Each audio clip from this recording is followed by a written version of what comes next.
पृथ्वी पर गंगा के अवतरण की कहानी। गंगा नदी को भारत की नदियों में सबसे पवित्र माना जाता है। इसकी उपासना माँ तथा देवी के रूप में की जाती है। यह मान्यता है कि गंगा में स्नान करने से मनुष्य के सारे पापों का नाश हो जाता है। वेद, पुराण, रामायण, महाभारत सब धार्मिक ग्रंथों में गंगा की महिमा का वर्णन है। भारतीय पुराण और साहित्य में अपने सौंदर्य और महत्व के कारण गंगा नदी के प्रति विदेशी साहित्य में भी प्रशंसा और भावुकतापूर्ण वर्णन किए गए हैं। जिस प्रकार देवताओं के लिए अमृत है, उसी प्रकार मनुष्य के लिए गंगाजल अमृत तुल्य है। भगवान श्री कृष्ण ने अर्जुन को विभूति योग बताते हुए कहा, स्त्रोत सामस्मि जाह्नवी, अर्थात सभी प्रवाहों में मैं गंगा हूँ। जितना इस नदी का धार्मिक महत्व है, उतना ही वैज्ञानिक महत्व भी है। कहते हैं गंगा नदी का जल कभी खराब नहीं होता। इसमें बैक्टीरियोफेज नाम के जीवाणु गंगा जल में मौजूद हानिकारक सूक्ष्म जीवों को जीवित नहीं रहने देते। अर्थात ये ऐसे जीवाणु हैं जो गंदगी और बीमारी फैलाने वाले जीवाणुओं को नष्ट कर देते हैं। इसके कारण ही गंगा का जल खराब नहीं होता। रिसर्चर्स के अनुसार गंगा जब हिमालय से आती है तो कई तरह की मिट्टी, कई तरह के खनिज, कई तरह की जड़ी बूटियों से मिलती मिलाती है। कुल मिलाकर कुछ ऐसा मिश्रण बनता है जिसे साइंटिस्ट भी अभी नहीं समझ पाए हैं। इसलिए साइंटिस्ट ने भी गंगा को होली रिवर यानी पवित्र नदी बताया है। परंतु किस तरह यह दैविक नदी धरती पर आई, इसका जन्म कहाँ हुआ, धरती पर आने से पहले ये कहाँ थी और इसको धरती पर लाने का श्रेय किसको जाता है, आइए देखते हैं इससे जुड़ी एक पौराणिक कथा। मान्यता है कि धरती पर आने के पहले गंगा देवलोक में रहती थी। गंगा के जन्म के बारे में कई कहानियां प्रचलित हैं। माना गया है कि गंगा पर्वतों के राजा हिमावन की पुत्री तथा पार्वती की बहन थी। कहते हैं ब्रह्मा ने जिस जल से विष्णु के पैरों का आचमन किया था, उस जल को अपने कमंडल में रख लिया था, इसलिए इसे विष्णुपदी भी कहा जाता है। महाभारत में गंगा को शांतनु की पत्नी बताया गया है, पर शिव पुराण के अनुसार गंगा का विवाह शिव से हुआ था। गंगा की पृथ्वी पर अवतरण होने की कहानी जुड़ी है राजा भगीरथ से, जो इक्ष्वाकु वंश के राजा और राजा सागर के वंशज थे। सागर की दो रानियां थी, सुमति और केशिनी, जिसमें सुमति से 60,000 पुत्र हुए और केशिनी का एक ही पुत्र हुआ जिसका नाम असमंजस था। महाराज सागर ने अश्वमेध यज्ञ का आयोजन किया, जिसकी जिम्मेदारी उन्होंने असमंजस के पुत्र अंशुमान को दी। जब उन्होंने यज्ञ का घोड़ा छोड़ा तो इंद्रदेव ने राक्षस का रूप धारण कर उस घोड़े को चुराकर कपिल मुनि के आश्रम में बांध दिया।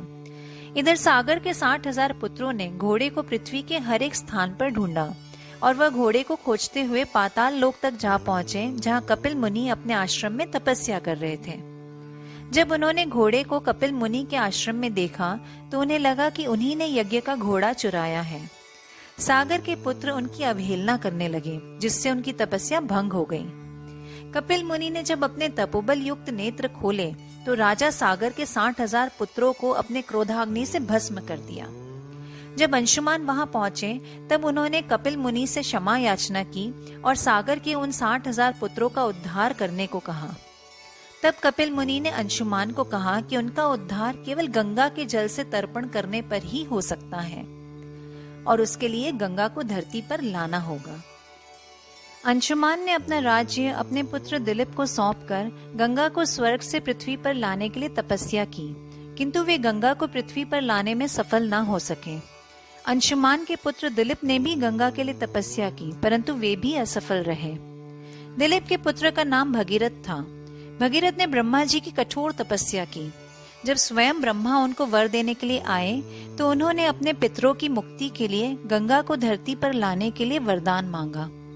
ब्रह्मा ने भगीरथ को वरदान तो दिया, साथ ही यह भी कहा कि गंगा का वेग इतना अधिक है कि पृथ्वी उसे संभाल नहीं पाएगी, इसलिए गंगा के धरती पर अवतरण के लिए भगीरथ को महादेव से सहायता मांगनी होगी। महादेव को प्रसन्न करने के लिए भगीरथ ने पैर के अंगूठे पर खड़े होकर 1 वर्ष तक कठोर तपस्या की।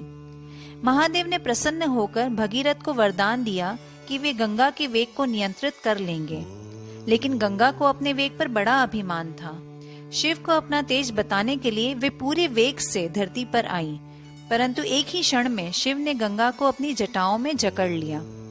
गंगा जी को इस प्रकार शिव जी की जटाओं में विलीन होते देख भगीरथ ने फिर शिव जी की तपस्या की।